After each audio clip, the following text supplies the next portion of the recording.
unravel. Personally, I think all of these little inquiries make life worth living and as interesting as it can be. For today's list, we're going to crack open some of these conundrums that still have people scratching their heads. Hello, most amazing Top 10 family. I am your host, Che Dorena, and for today's list, we're going to be counting down the top 10 scary, true, unsolved mysteries from America. As always, guys, I would love it if you could like, comment, subscribe, and hit the little notification bell. Also, stick around for the whole list because I am going to be doing some more pet shoutouts that you guys love so much. Remember, if you want me to shout out your pet, you can hit me up on Instagram. Without taking any longer, let's get into this list. Coming in at number 10 is the Lost Colony of Roanoke. You want to talk about ghosting? It's one thing to have someone you've been seeing to stop messaging you back for whatever reason, but imagine your whole town just disappearing. I mean, that would give you some major abandonment issues. The year was 1585, and Governor John White was going to travel from what would now be North Carolina to England so he could get some more supplies for his people. A very noble journey, but you got to leave everyone behind. Such is the life of a sailor. Well, Mr. White made the trip, and when he got back, everything was gone. Like, the settlement was still there, but the people had all vanished. The strange thing was that there was no sign of invasion or mass murder. It was like the whole colony just got up and left. The only thing left behind was a piece of paper with the word Krypton written on it. This leaves a lot to be discovered. Coming in at number 9, we have Brandon Swanson. Back in 2008, the story of a missing man was about to shake a community to its core. It was in Minnesota, and Brandon was driving home from a party. It was thought that he may have been drinking, but whether or not he was actually under the influence is still unknown. He lost control of his car on his way home and crashed into a ditch. Now, he didn't have a lot of options, so he called his parents. He told them where he was, and they went out to go pick him up. They got to the spot where he claimed that he had crashed his car, but Brandon and the car were nowhere to be found. This was all happening while they were on the phone with him, and then out of nowhere, the call cut out, and that was it. A search team was sent out that eventually found the car that was over 20 miles away from the location where he said he had crashed, but even though they found the car, Brandon was never found. Coming in at number 8, we have Where is Jimmy Hoffa? Jimmy Hoffa was a force back in the late 1950s and early 1960s. He made a major push for union workers' rights. He was fighting against massive companies to ensure people in the workforce had better protected wages, work schedules, and benefits. But even though this guy sounds like he was one of the nicest dudes in town, he didn't do all of this squeaky clean. There was a ton of suspicion that Hoffa was deeply involved in organized crime and racking up massive amounts of illegal money. Eventually, the feds came snooping around, and Hoffa was picked up for jury tampering, bribery, and mail fraud. He was sent to prison in 1967 and was supposed to serve 13 years, but he cut a deal, stepped down as president of the union, and was a free man in 1971. Obviously, when you're involved in organized crime and then you cut a deal with the cops, you can agitate some people. And in 1975, Hoffa went missing. It's thought that the mob may have had something to do with his disappearance, but to this day, it's still unknown if he's dead, and if he was killed, where his body is. There was a rumor floating around that it's underneath Giant Stadium. Coming in at number 7, we have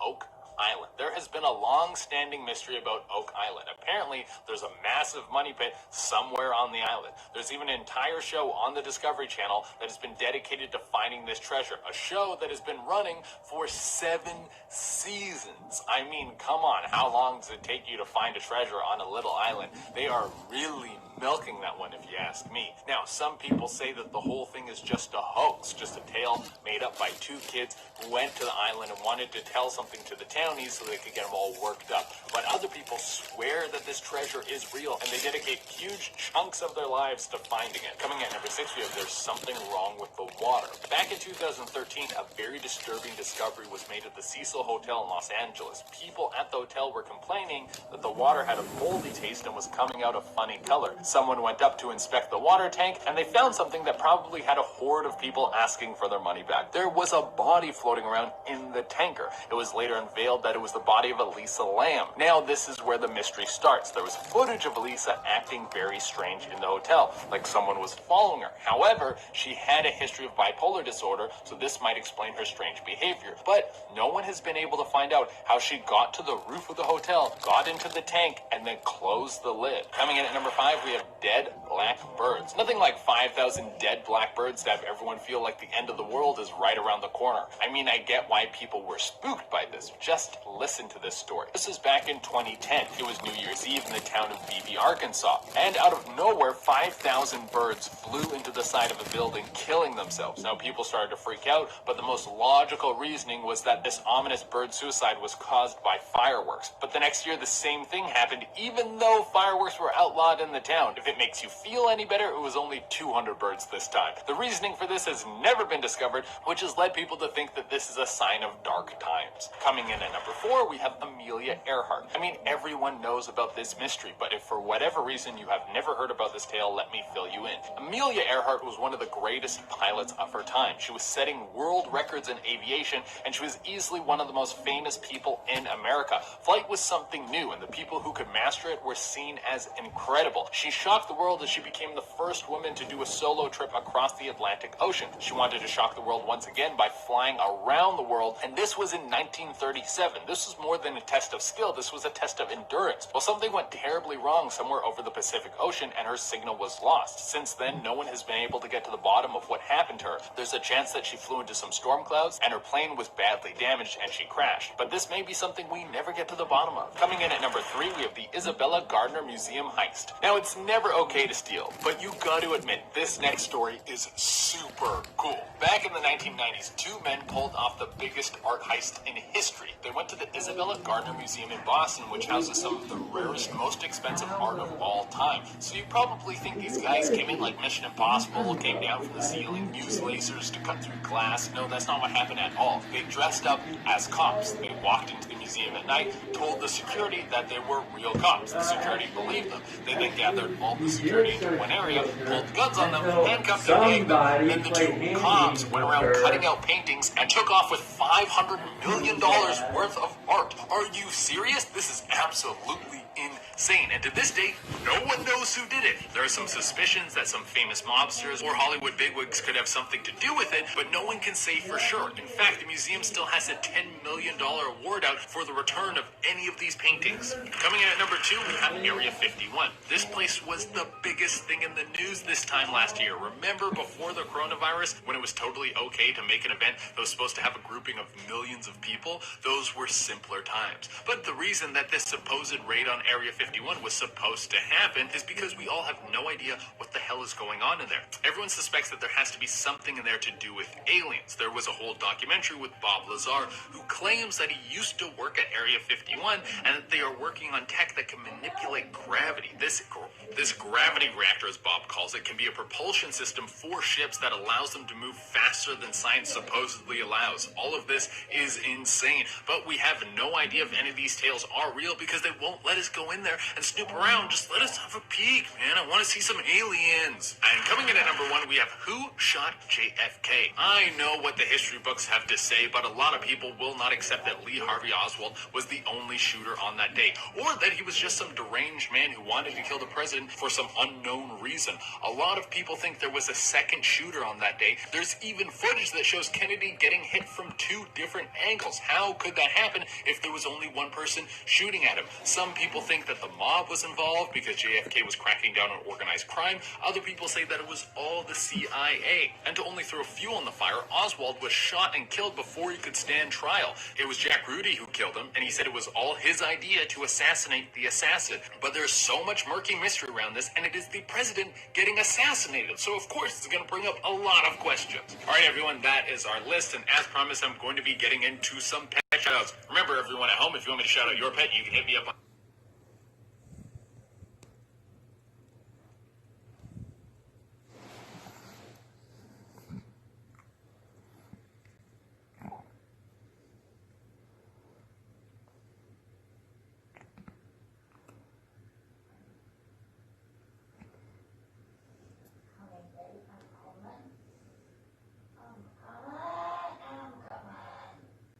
I'm coming over to see you right now.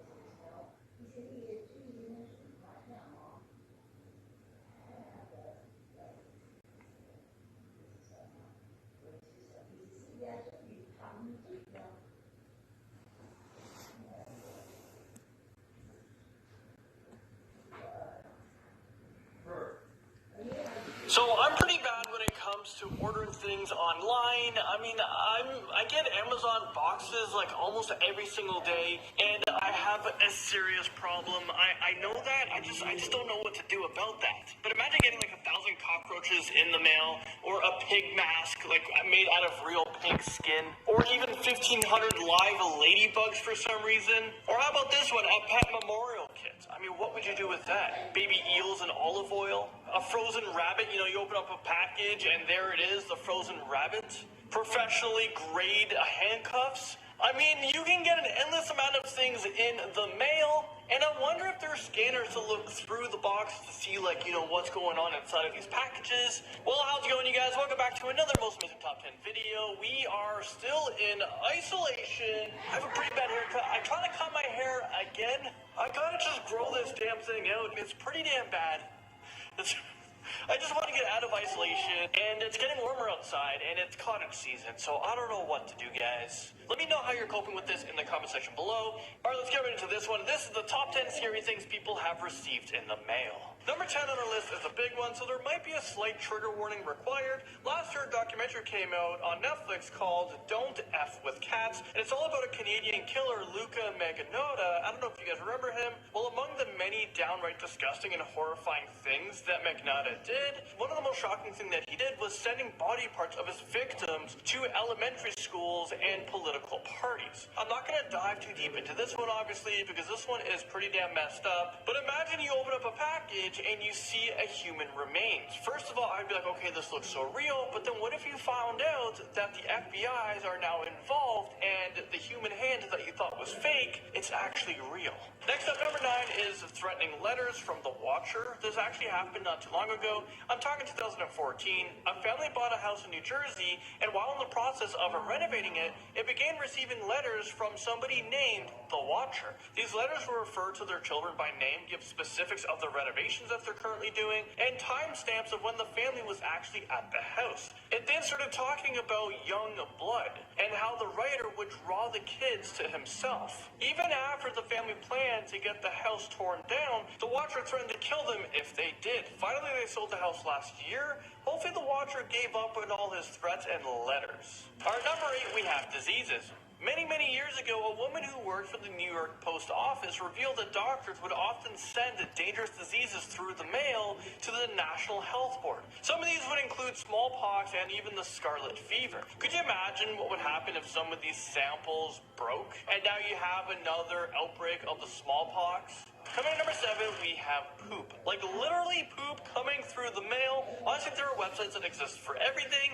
and it seems like you can get anything shipped to your house. And this poop, I bet you was priority shipped. Well, there's one website that actually allows you to mail literally poop to anyone you want. And yeah, so if you guys aren't liking someone right now, you have an enemy, you can send them poop. I highly don't recommend that. It's just an awful thing to do. And for some reason, the scriptwriter who helped script for this video, they found out that you can send poop from all sorts of animals. So you get like chicken poop or reindeers or cow or pigs. I don't know how you could tell the difference. I mean, I thought poop was just poop. Next up, number 6, we have the accusational letters. In the mid-70s, residents in the town of Ohio began receiving dozens of letters accusing them of various things. The letters were written in block letters, so the handwriting was unrecognizable. One man even got a phone call from the sender, and on his way to confront him, he was killed. The man who they thought was responsible for the death and the letters was put in jail, but the letters still continued being sent until the 90s.